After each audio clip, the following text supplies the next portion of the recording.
Telugu YouTube ఛానల్లో మీ వ్యాపార ప్రకటనల కోసం 9154949554కి కాల్ చేయండి. Hello everyone, welcome to KTV Telugu. Andhra బెంగాల్గా మారిపోయిన సూచనలు కనిపిస్తున్నాయి. బెంగాల్లో ఎన్నికలంటే దాడులు, దహనాలు కామన్. ఇప్పుడు ఆ జాబితాలో ఏపీ కూడా చేరిపోయింది. ఊహించినంతగా హింస చోటు చేసుకుంది. ముఖ్యంగా కొన్ని నియోజకవర్గాల్లో మితిమిరిపోయింది. పోలింగ్ అయిపోయిన తర్వాత కూడా దాడులు జరుగుతున్నాయి. ఇక రిజల్ట్ వచ్చిన తర్వాత ఎలా ఉంటుందో పరిస్థితి ఊహించడం కష్టమన్న వాదనుంది. ఏపీ ఎందుకు ఇలా మారిపోయింది? గత 20 ఏళ్లలో లేనంత హింస ఎందుకొచ్చింది?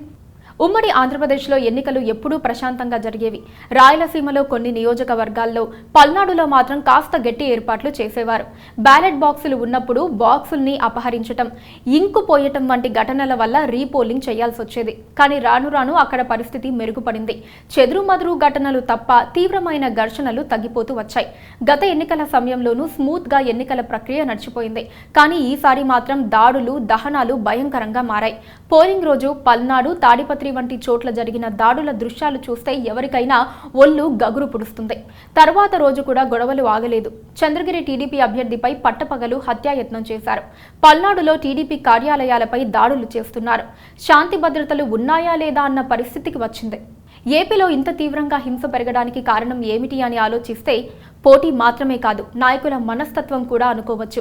ఏపీలో ఈసారి ఎన్నికల్లో ఎలాగైనా గెలవాలని జగన్మోహన్ రెడ్డి ముందు నుంచి పట్టుదలగా ఉన్నారు. ఎలాగైనా అన్న కాన్సెప్ట్లో అల్లర్లు కూడా ఉన్నాయని టీడీపీ నేతలు ముందు నుంచి ఊహిస్తున్నారు. అందుకే ఆయన బీజేపీతో పొత్తులు పెట్టుకున్నారని కూడా చెప్పుకున్నారు. 1% ఓటు బ్యాంకు లేనప్పటికీ 10 అసెంబ్లీ, 6 లోక్సభ సీట్లను ఇచ్చారు చంద్రబాబు. స్మూత్గా ఎన్నికల నిర్వహణకు అవసరమైన సాయం కోసమే ఇలా చేశారని అంటారు. అయితే ఘర్షణలు తగ్గలేదు. కానీ వైసీపీ నేతలు మాత్రం పోలీసులు చంద్రబాబు చెప్పినట్లుగా చేశారని ఆరోపిస్తున్నారు. అంటే పోలీసులు గట్టిగా ప్రయత్నించకపోతే మరింత ఎక్కువగా ఘర్షణలు జరిగి ఉండేవేమో, కానీ జరిగిన ఘర్షణలే భయానకంగా ఉన్నాయి. ఎలాగైనా గెలవాలన్న వైసీపీ ప్రయత్నాలను తిప్పికొట్టడానికి టీడీపీ కూడా తన క్యాడర్ను రెడీ చేసింది. దాంతో ప్రతి దాడులు కూడా పెరిగిపోయాయి. నర్సారావుపేటలో టీడీపీ అభ్యర్థిగా కొంతమంది దాడి చేస్తే ప్రతిగా వందల మంది టీడీపీ కార్యకర్తలు నర్సారావుపేట అభ్యర్థి ఇంటిపై దాడులు చేశారు. చంద్రగిరిలో టీడీపీ అభ్యర్థిపై హత్యాయత్నం చేశారు. కేవలం ఇక్కడ ఎలాగైనా గెలవాలన్న రాజకీయ నేతల మనస్తత్వం కారణంగానే ఈ గొడవలు జరిగాయని చెప్పక తప్పదు. మరి ఇందులో బలయ్యేది ఎవరు అంటే పార్టీ క్యాడరే. లీడర్లు భద్రంగా ఉంటారు, కానీ గొడవల్లో పడిన వారు వ్యక్తిగత శత్రువుల్ని పెంచుకుంటారు. ఓ అభ్యర్థిపై హత్యాయత్నం చేసిన వారిని పొరపాటున అదే అభ్యర్థి ఉన్న పార్టీ అధికారంలోకి వస్తే తనపై దాడి చేసిన వారిని సింపుల్గా వదిలేస్తారా? అలా వదిలేస్తే చేతకాని వాళ్ళని అంటారని, ఇష్టం లేకపోయినా పగ తీర్చుకోవాల్సిందే. ఈ తరహాలోనే ఫ్యాక్షనిజం స్థాయికి గొడవలు వెళ్ళిపోతాయి. ఇలాంటి వాటిని అదుపు చేయాల్సింది రాజకీయ నేతలే, కానీ వారే ప్రోత్సహిస్తున్నారు. తమ క్యాడర్ను బలి చేయడానికి కూడా వెనకాడటం లేదు. ఇప్పుడు జరుగుతోన్న హింస పోలింగ్ హింసనే. ఫలితాలు వచ్చిన తర్వాత జరిగే హింస ఎలా ఉంటుందో అంచనా వేయటం కష్టమని ఏపీ రాజకీయ వర్గాల్లో ఆందోళన వ్యక్తమవుతోంది. దీనికి కారణం గత 5 ఏళ్లుగా సాగిన రాజకీయమే. ప్రభుత్వం మారితే ఇంతకాలం ప్రతిపక్షంలో ఉండి బాధలు పడిన వాళ్ళు ఏమాత్రం ఖాళీగా ఉండే అవకాశం లేదు. ఎందుకంటే అధికార పార్టీ నేతలు ప్రతిపక్ష నేతలపై చేసిన దాడులు, దౌర్జన్యాలు అన్నీ ఇన్ని కావు. కుటుంబాలను వదలకుండా వేధించారు.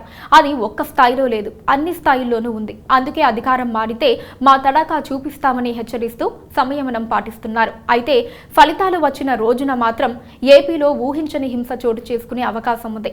ఎన్నికల హింసలో దేశాన్ని విస్మయపరిచే ఘటనలు జరిగే ప్రమాదం ఉంది. ఇప్పటి వరకు బెంగాలే ఎన్నికల హింసకు ఉదాహరణగా ఉంది. ఇప్పుడు ఏపీ కూడా ఈ ఖాతాలో చేరింది.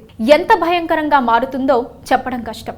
ప్రజాస్వామ్యంలో హింస ఎప్పుడూ సమ్మతం కాదు. కానీ అధికార దాహానికి అలవాటు పడిన నాయకులు తమ క్యాడర్ ప్రాణాలతో చెలగాటమాడటానికి కూడా రెడీ కావటంతోనే సమస్యలు వస్తున్నాయి. ఏపీలో పరిస్థితులు మరింత దిగజారిపోకుండా ఉండాలని మనం కోరుకుందాం.